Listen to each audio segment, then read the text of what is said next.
Nama Nabi Muhammad yang disebutkan dalam pengalaman spiritual itu terasa begitu asing sekaligus penuh dengan makna. Alfonso duduk dalam diam, mencoba memahami pesan yang baru saja diterimanya.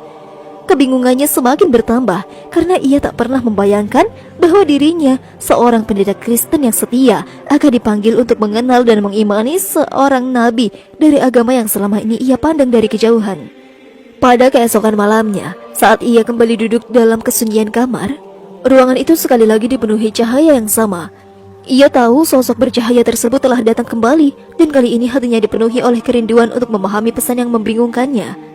Dengan suara yang bergetar oleh rasa takut sekaligus ketertarikan, Alfonso memberanikan diri untuk bertanya, "Mengapa? Mengapa engkau memintaku untuk mengikuti Islam?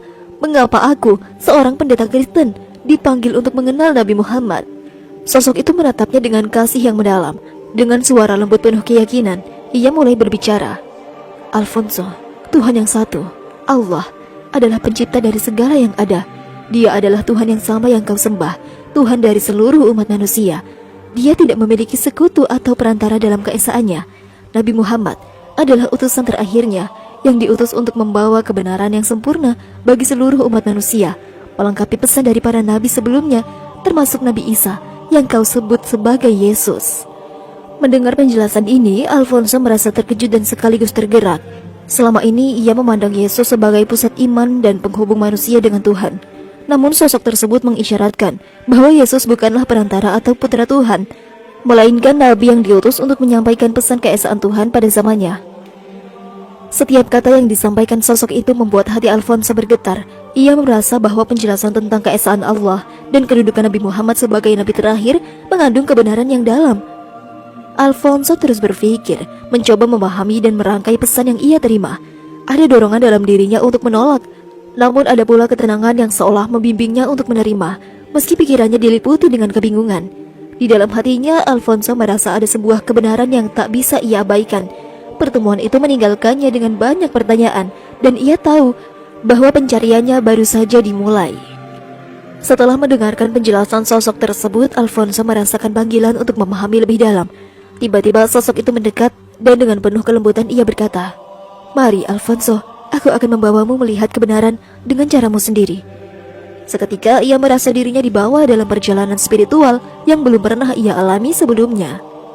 Alfonso merasa tubuhnya melayang, menyusuri suatu dimensi di luar dunia fisik.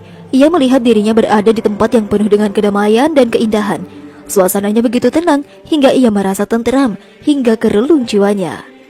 Di tempat itu, Alfonso melihat sosok-sosok yang tampak damai dan penuh dengan kasih, berinteraksi satu sama lain dengan kelembutan dan kasih sayang.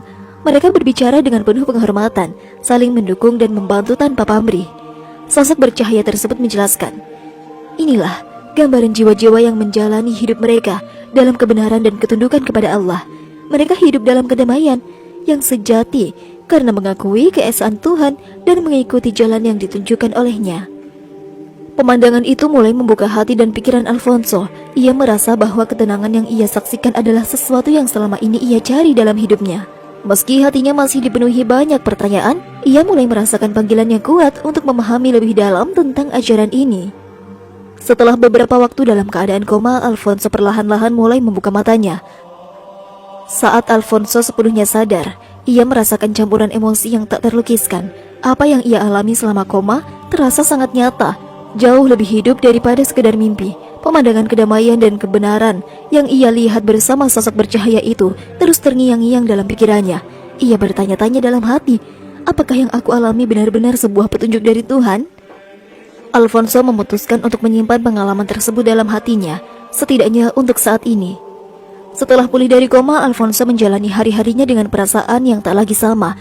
Setiap kali ia berusaha kembali ke rutinitasnya sebagai seorang pendeta, pengalaman spiritual yang ia alami terus terbayang dalam benaknya. Alfonso merasa sangat terikat dengan keyakinan lamanya. Ia telah mendedikasikan hidupnya untuk melayani Tuhan dan mengajarkan iman Kristen kepada banyak orang. Namun di sisi lain, pesan tentang Islam dan keesaan Allah yang ia terima selama koma terasa begitu nyata dan meyakinkan. Ia tidak bisa mengabaikan kedamaian yang ia saksikan dalam perjalanan spiritual itu, perasaan tentram yang belum pernah ia rasakan sebelumnya. Setiap malam Alfonso merenung dan berdoa,